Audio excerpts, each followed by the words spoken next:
Chers amis, bonjour. La fête de Purim approche à grands pas et voyons ensemble comment nous y préparer. Nos sages nous disent une loi juive qui est que tout celui qui lit la Megillah, l'Emafréa, celui-ci n'a pas fait la mitzvah d'écouter la Megillah, de lire la Megillah. Qu'est-ce que ça veut dire l'Emafréa? La loi juive elle-même dit que l'Emafréa, ça veut dire dans le désordre. Celui qui a écouté la Megillah en écoutant la fin au début et le début à la fin, celui-ci n'a pas fait la mitzvah de la Megillah. Mais nos sages disent que cette même loi juive a un sens encore plus profond. Quel est-il? C'est l'Emafréa, ça veut dire quelqu'un qui écoute la Megillah en pensant que cette histoire appartient au passé. Celui-ci n'a pas fait la mitzvah de Megillah, celui-ci passe à côté de la lumière de la mitzvah de Purim. Et oui, quelqu'un doit entendre la Megillah en sachant que tout ce qu'on y apprend, ça se passe maintenant dans ma vie à moi. Qu'est-ce qu'on apprend dans la Megillah?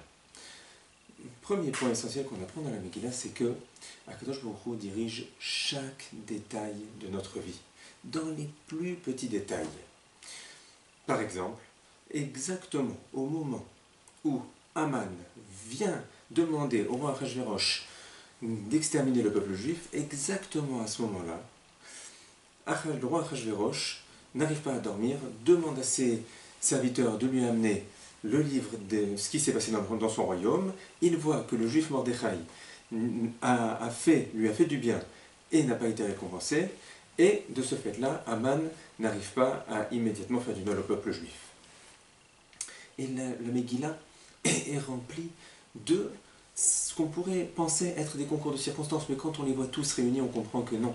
On comprend que Akadosh Baruch Hu dirige les choses dans les plus petits détails, et nous devons savoir que ça n'appartient pas au passé. C'est Akadosh Baruch Hu dirige aussi notre vie maintenant, chaque jour, au travail, à la maison, dans les plus petits détails.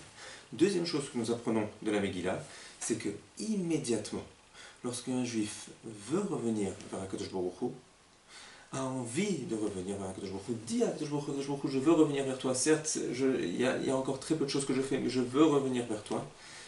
Alors immédiatement, Akadosh Baruch Hu organise le monde entier pour le bien de cette personne. Comme on le voit aussi dans la Megillah, que les Bnei Israël, les enfants d'Israël à Shushan, à Suse en Perse, étaient encore très très éloignés d'Hachem, mais parce qu'ils ont montré une volonté de revenir vers Akadosh Baruch Hu, alors Akadosh Baruch Hu a tout renversé en leur faveur.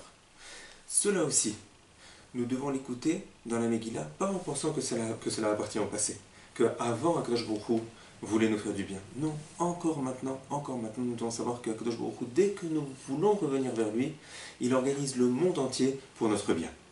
Donc ces deux choses-là, première chose, que Akadosh Baruch Hu dirige le monde dans ses plus petits détails, et qu'il dirige pour notre bien, et bien ces deux choses-là, nous devons les vivre dans notre vie de tous les jours. Deuxième chose que l'on peut se demander au sujet de Purim, c'est comment techniquement profiter au mieux de notre temps à Purim. Alors évidemment, nous avons les mitzvot de Purim, et bien sûr chacun pourra les étudier dans les livres ou dans les cours de loi juive au sujet de ces mitzvot, mais il y a aussi autre chose dont on doit profiter particulièrement à Purim, c'est la chose suivante. Nos sages disent une loi juive au sujet de Purim, Kol apochet yad notnimlo. Tout celui qui tend la main, on lui donne. Ça veut dire, si quelqu'un vient demander de la tzedaka, on doit ne pas le renvoyer les mains vides à Purim. Au moins donner un petit quelque chose. Une fois de plus, nos sages disent qu'il y a un sens encore plus profond à cette loi. Quel est-il? C'est que tout celui qui tend la main à Kadosh Baruch Hu en ce jour de Purim, à Kadosh Baruch Hu ne le renvoie pas les mains vides. Qu'est-ce que ça veut dire? Ça veut dire que toute prière qui est faite à Purim, que ce soit en anglais, que ce soit en français, chacun dans sa langue maternelle, eh bien, cette prière-là ne revient pas vide. Akadosh Baruch Hu exauce toutes les prières qui sont faites à Purim par un juif. Alors mes chers amis, profitons de chaque moment, entre guillemets, vide qu'on a dans la journée de Purim pour demander et encore demander tout ce dont on a besoin. Et nous obtiendrons tout ce dont on a besoin. Autre chose, pour profiter techniquement du temps que l'on a à Purim, c'est ce conseil que nous a donné Rabbi Nachman de Breslev Rabbi Nachman de Breslev a dit, écoutez, ce que je vais vous dire là, je le pense littéralement, je le dis littéralement, appliquez-le littéralement. Qu'est-ce donc?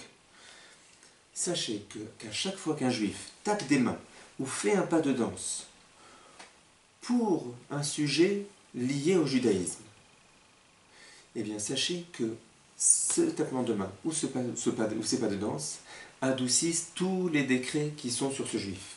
Et ainsi, mes chers amis, profitons de chaque moment libre de Purim pour taper des mains et danser pour Hachem, pour la joie de Purim, pour célébrer que nous avons un papa Hachem qui nous aime et qui veut notre bien. Et par cela, nous mériterons, avec les prières, comme on l'a dit précédemment, et avec cette joie exprimée par des tapements de mains et par des pas de danse, à Purim, nous aurons le mérite d'adoucir tous les mauvais décrets et d'obtenir toutes les délivrances dont nous avons besoin. En conclusion, j'aborderai un sujet qui touche, on va dire, une grande partie du monde dans la période actuelle. Beaucoup de rabbinim m'ont déjà parlé, peut-être rajoutons deux petites choses au sujet de cette épidémie qui touche une grande partie du monde. Ce sont des choses connues, mais cela fait toujours du bien de les réentendre. Nos sages disent que celui qui garde le Shabbat, alors le Shabbat garde cette personne. Oui, chaque petit effort qu'un juif pourra faire pour grandir dans sa garde du Shabbat dans cette période-là, eh bien, il doit savoir que le Shabbat le gardera et le protégera de cette épidémie. Autre point, sachez, mes chers amis, que tous les soirs, dans la prière de Harvit, dans la prière du soir, avant la Hamida, avant la prière où l'on se tient debout, immobile et on parle avec Akadosh Baruch Hu en silence, silencieusement, eh bien, sachez que juste avant de commencer cette prière-là, on demande à Akadosh Baruch Hu de nous sauver de toute une liste de choses désagréables, et à la fin on dit Akadosh Baruch Hu Hashem, sauve-nous de toute épidémie. Et ainsi, mes chers amis, renforçons-nous. Pour ceux qui ne font pas la tfila de Harvit du soir, alors à la faire. Pour ceux qui la font, à la faire avec encore plus d'attention et de concentration, et en pensant vraiment ces mots-là que l'on dit à Akadosh Baruch Hu, qu'Akadosh Baruch Hu nous sauve de toute épidémie.